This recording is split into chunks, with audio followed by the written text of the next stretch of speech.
Hey guys, welcome back to my channel. So today I will show you how to find the limit.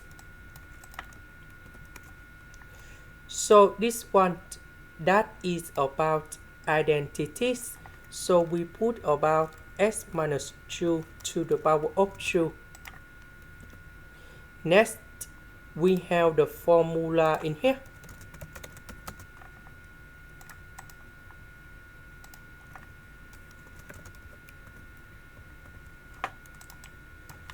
So we need to transform this one into this one.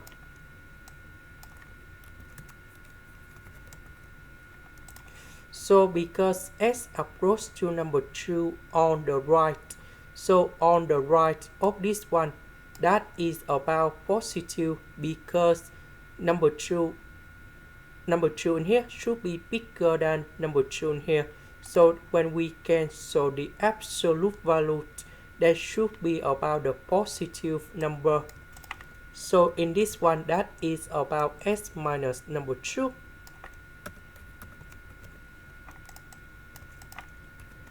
So this one, that is about negative of s minus number 2. So we cancel this one and we have negative number 1. This is the end. Thank you for watching.